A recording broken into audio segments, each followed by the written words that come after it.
Hello, listeners. You have me and Cynthia together today. Thank you for tuning in to this week's episode of Mind Power Meets Mystic. The holidays are coming. It is almost the end of the year, and we thought it would be good to talk about something we don't usually talk about, and that is the idea of closure. Closure is very important, and Cynthia is going to tell us why. Well, what I like to tell a lot of people is how you finish something is how you start the next thing. So when someone comes to me, talks about jobs, wanting to leave their job or a relationship, we go over everything that's still messy or the loose ends and let that person decide how they want to leave that space. Because if you leave messy, you're going to find that that mess happens to be at your next step. So you're right. It's the end of the year. It's a great time And the with, start of the year. and the start of the year. It's wonderfully cold outside for our California blood. And it's a good time to really get snuggled in and do some reflecting. So what you want to do with closure, it's not about being pretty, it's not about anything like that. It's just about being clean. And clean doesn't mean you have to be clean with the other person. If it's a relationship, it's about you being clean and clear on Mhm. your side, That's a right? very good distinction. Right. So if I want to finish up a relationship or change up a relationship and I say something that's very clear, but it makes the other person angry, that anger has nothing to do with me. That is their response to something that they have to clean up. And I'm the one that has left clear and clean. So that's an example. But we have a couple of other examples, and I'm going to toss that back over to you. So when we started talking about closure, the first thing that came to my mind was my two big relationships that ended.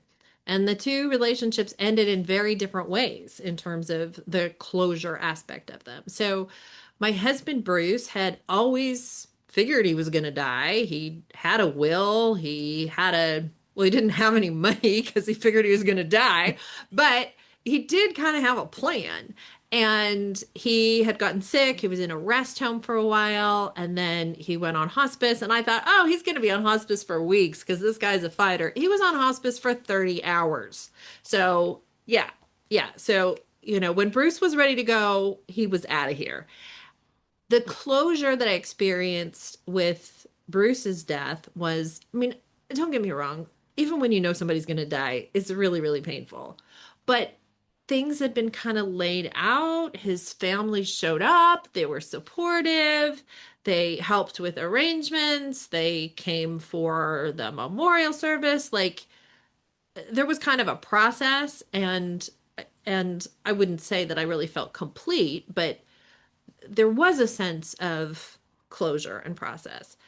Now, 10 years later, I ended another relationship because my partner, Scott, died.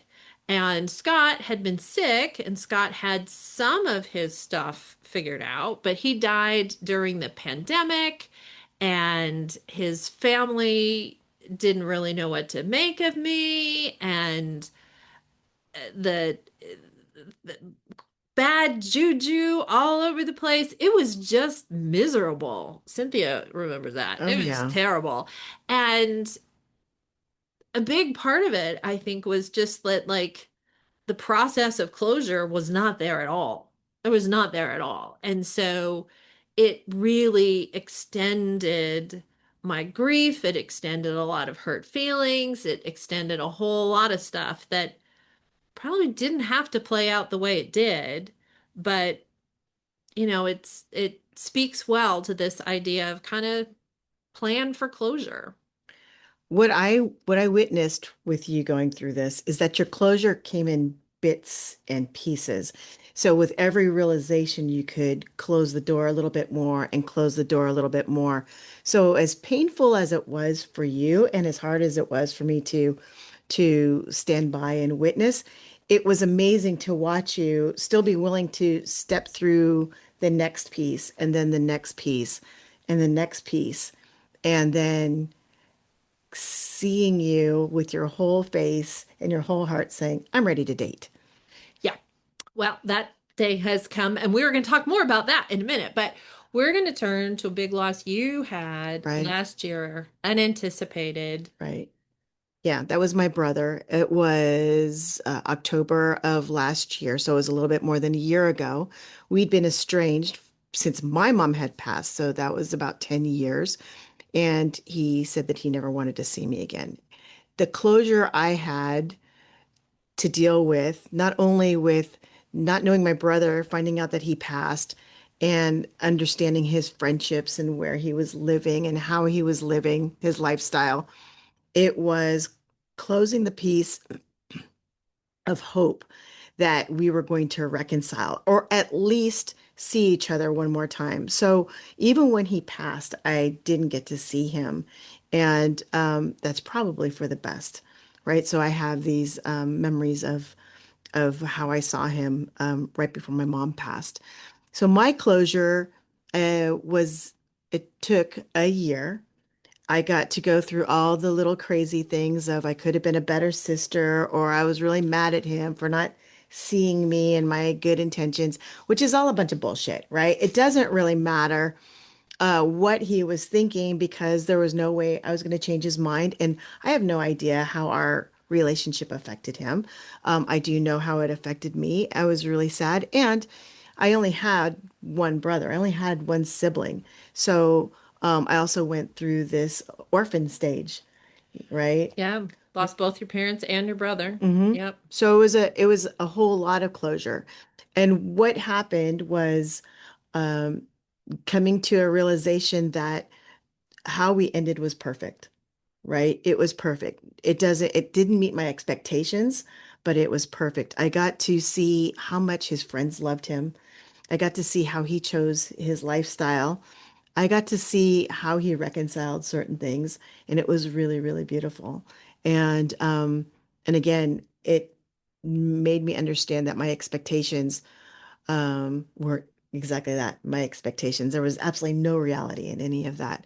So it was lovely to be done at Halloween of this year, actually Dia de los Muertos, and to say goodbye to that person, which is me, not my brother, because I'd already said goodbye to my brother, but to say goodbye to me that had that expectations Mm-hmm. and the hope. So Yeah. yeah. Yeah. Big moves, big steps. hmm So then Cynthia remembered that there are stories that are coming up because of Michelle's dating adventures.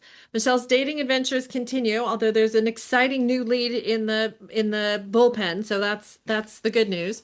Um, I had been seeing somebody over the last year and kind of felt like, hey, this is going pretty well, and I'd like to make more of it. I'd like to step things up a little bit here, and I told him that, asked him for what I wanted, and he did not want the same thing. Right. He wanted a different uh setup between the two of us, and that's not really what I wanted. And so it was a little bit hard and it pulled the heartstrings, and I felt really, really awful for about a week. And then I was like, you know what? Like, he's not a bad guy. I'm a wonderful gal, but we don't want the same thing. And there's really not a lot of point when you're my age. If you don't want the same thing, uh, forget it, you know? Right. And so a few weeks, that week of hurting passed, and then a few more weeks passed, and I was like, well, if he wants me, I will hear about it. And I didn't. And so a month later, I was like, we're done. And that was that. There wasn't much to be resolved. And as a result, I wound up going to Mexico with my kiddo as opposed to this gentleman. And my kiddo and I had a great time. So one relationship closes. For me, I mean, I guess there are people who kind of. I had a friend of mine's mother used to say that she always had one in the wings. There was Right. always a boyfriend in the wings. I have never been really that kind of person, but what I know about myself is that another good candidate doesn't typically show up until space is made for that candidate. So on to bigger and better. That was the closure of that one. Right. And there were so many good aha moments along the way. That was so much fun. As the person watching, as I really always want to be Michelle's wing woman, but it just hasn't happened. So I just get to go, yay, all the way along. The thing that I really liked about how you handled that situation is that the closure happened within you, and then you were adult enough to formalize it so that there was none of this Yeah, well, it was dragging interesting. out, Yeah, it was right? interesting to me. I mean, because I forgot the part. I didn't mention the part and kind of forgot the part about like, oh, you don't want me? Well, I'm going back on the apps because somebody wants me. And sure enough, I found another person to see for a while, and Yeah, he wasn't the right guy either. But it was real nice to be liked by another when I wasn't liked by the one who I was asking for. right, And he wasn't the right guy. That's fine. But um, yeah, I think it is kind of that being clean yeah. thing in terms of like, and I know years ago there was a fellow I dated between my husband Bruce and my partner Scott, and when I realized that that relationship was not a what I'm calling now the go the distance relationship, um I realized it was not going to be a go the distance relationship. And I was like, hey, we need to split up. This is what it's going to be. And he was a little bit, but I thought we were going to be together. I thought this was great. And I was like, no. Um, once he was out, that's when Scott appeared. Like Right. for me, there's not really one in the wings. There's typically, the door is open or the door is not open. So I'm still working on the bullpen prospect, but But the I'll thing, get there. but the thing that again, what happened is that by being super clean and make it a formality, when I talk to Michelle and the prospects, she's very, very clear about who is worthy of your time and energy, and that's pretty incredible.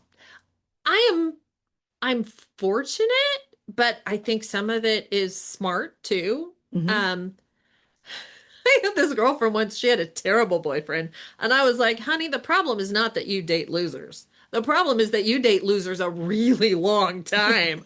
Like everybody dates losers. That's okay. But I've been pretty lucky. Like Yeah. for the most part, I'm very discerning about sort of who I step out with and generally have second, third, multiple dates with someone. Hmm.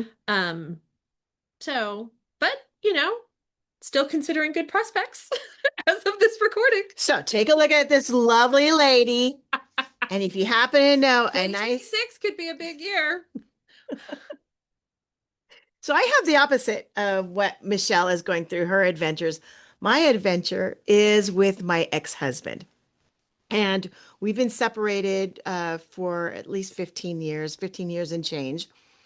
And lately, well, let me back up. I wanted to make sure that we remained family and good family, not, someone that you just tolerate. Because I'm really clear that I want to be a grandma. So when I'm blessed with that grandchild, that I'm going to be able to have great conversation with Frank, my ex-husband, and say, this is what's going on with our grandkids. I'm super excited. When are you going to see them? When am I going to see them? So it's not weird. And, our twin daughters are at an age where, they are looking at long-term partners. And I've been to enough weddings where the parents take all the joy out of a freaking wedding. It's so not about you. Yeah, yeah, people are putting money in and all that stuff, but it's not about you. So quit making the drama. And on the outside, it's a lot of fun to watch. The drama. The Drama can be drama. fun to watch. Oh man, it is. But to be closely to it and definitely don't want to be a part of it. So that's a long way of saying Frank and I are family. We love each other. We just know that our lifestyles just didn't match. And in one of our phone conversations, his voice changed, his energy was different. I went, this is it. He has someone in his life that has shifted him in a really, really good way. And he was finally ready to tell me about it. And there was an opportunity to go and meet her, and I jumped on that opportunity. For me, it was really important so that we could close the circle of our relationship and cement the fact that we are family and that I want the best for him as and wish him well in the way and his way, as well as let his girlfriend, do you still call a girlfriend in our age? Girlfriend, lady friend, Partner, partner, partner, maybe. yeah, significant other, that she, all I had to do is go, look, this is his past. You have nothing to worry about. You go have so much fun. And I was really fortunate that it was Thanksgiving at his house, that she was just as willing to meet me as I was to meet her, that one of my daughters was there so that the focus didn't have to be on the relationship. And it was a really lovely experience. I'm so excited for them. And she happens to be a good cook, so I got to benefit from her amazing cooking, and she's just a lovely person. So what we did is we had a talk with Frank and said, don't fuck this up. She's a nice lady. Yeah, you didn't have the best term for Frank's previous dating adventures. Oh no, God. To say that they were misadventures is Mm. like to say it lightly, and to call them dramas. The there was more comedy in there than the drama. I mean, it was just, yeah, it was like a K drama. You know what I mean? There was just like, Oh, that sounds yeah, exciting. Sounds like a TV it was special. something. It was a TV special. It really was. Until you get tired of it, because you know that that's the thing about K dramas. You know that there's an end date. It's not like soap operas that go on forever. You know. Closure. Exactly. That Exactly. too. The end. Closure. So I guess Exactly. we should finish this episode as we began it. Exactly. We're hoping you wrap your year of 2025 with some great ideas in terms of what will help you feel the process, the clarity, the communication, all that kind of stuff to wrap up whatever it is you need to wrap up, and look forward to opening some great new things next year. Yes. And one last thing, you don't have to wait till the 31st of December to do this shit. And you don't have to wait until the 1st to start this shit. So just as long as you're clean, and then you get to start fresh and dewy. And that wraps up another episode of Mind Power Meets Mystic. Please give us a like, a rating, a review, a follow, send us to a friend, and have some very happy, happy holidays and a wonderful upcoming new year. Bye bye.